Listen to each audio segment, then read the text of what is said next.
After 3 life-changing weeks in East Africa, I'm ready to return home. We are flying with Kenyan Airways from Nairobi, Kenya to Lagos, Nigeria, but this trip started a few days earlier. The last few hours have not been easy as I had to travel from Kenya to Rwanda by road because I messed up my flight plans. I was a few minutes away from missing this flight and being stuck in this part of the continent. The flight from Kigali to Nairobi took off around 1:30 a.m. I indulged in the bland sandwich offered and enjoyed the view. We arrived in Nairobi to learn that my connecting flight to Lagos was delayed by 1 hour. Time to get comfortable in this airport. The delay gave me more time to see all the gates and shops at the airport. As soon as I passed the security control point, I found my way to the prayer room close to one of the remote stands. It's essential to me. I watched the sunrise at the airport and it was one of the most beautiful views I had ever experienced. It brought needed calmness to my life after the last few crazy days. Then I got some work done. My trip to East Africa was a wild one and I had jobs to complete throughout the experience. As a freelancer, I didn't take time off work because I needed the money to finance my traveling addiction.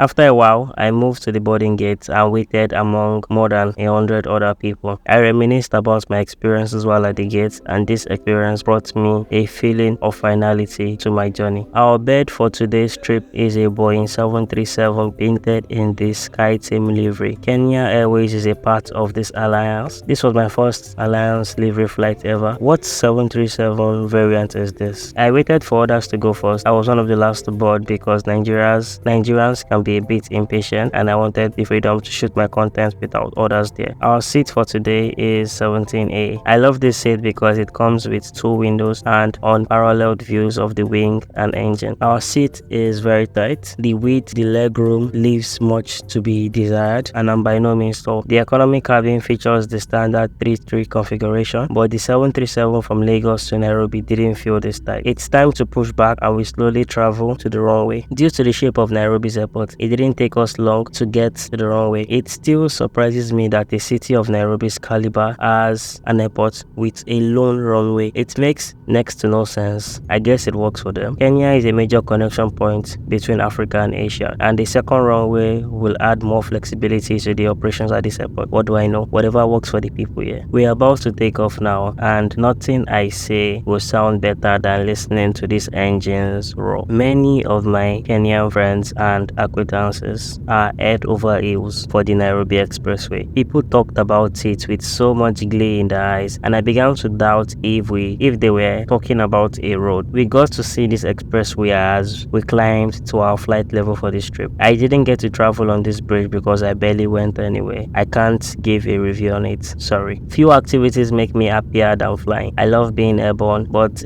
going through airports can be demoralizing, especially when we have power-drunk officials who cannot help but disrespect travelers and abuse their power. I hope to one day be able to afford flight training. Daytime flights offer a unique perspective to experience the joys of flying. You go above, below, and through clouds. There is nothing like it. And I know how geeky I sound right now, but there is no comparing the beauty of daytime flights, especially on short and medium haul routes. At this point, light service began, and the flight attendants took their time traveling down the aisle. I couldn't wait for the meal as it would be my first major meal in close to 3 days. Patience is key in situations like this.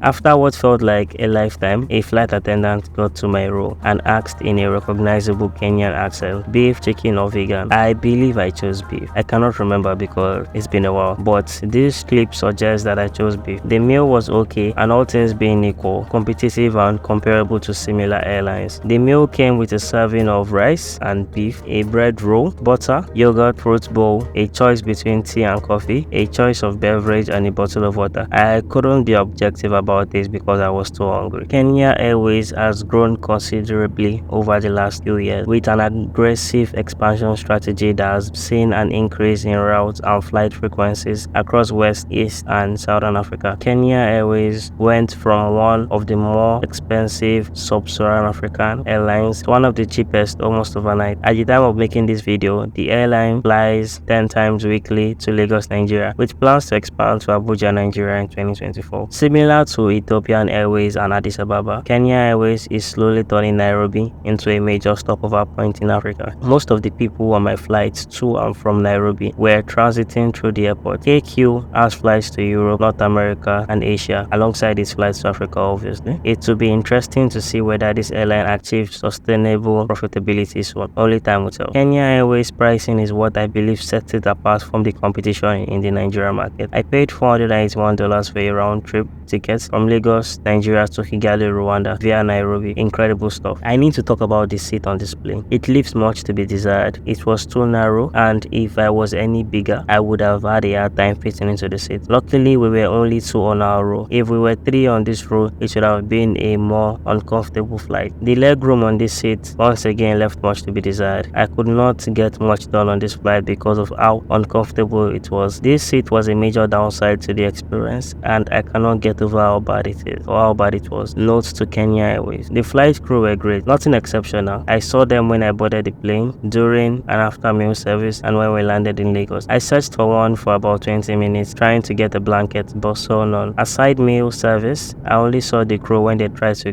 get some unruly passengers to act and sell duty-free products. Here is my unscientific and honestly biased ranking of this trip. You do not have to agree, but I make the rules here.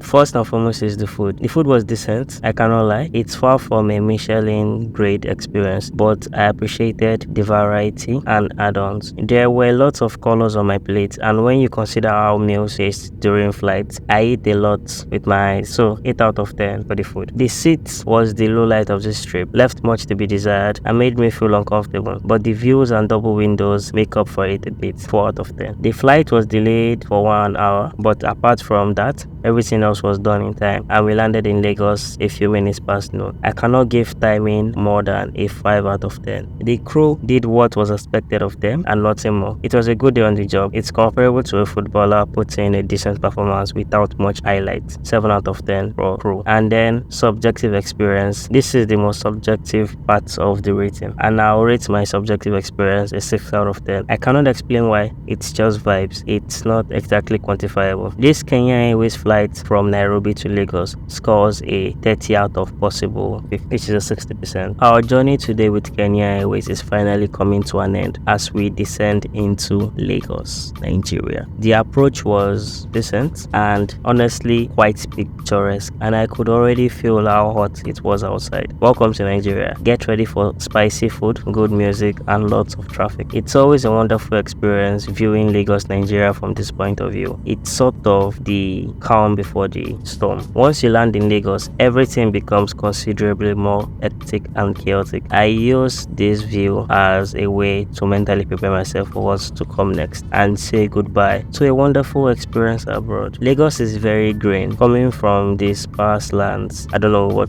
the terminology is, in East Africa to this is a massive difference, and I love it. Just look at how scenic it is. What's there not to love about a scenic view welcoming you back to your country? As we landed in Lagos, Nigeria, I was already planning my next international trip. You can catch up on the exciting things I got up to on that trip by checking out this playlist from my West African road trip. Welcome to Lagos International Terminal 2. Hope you enjoyed this review.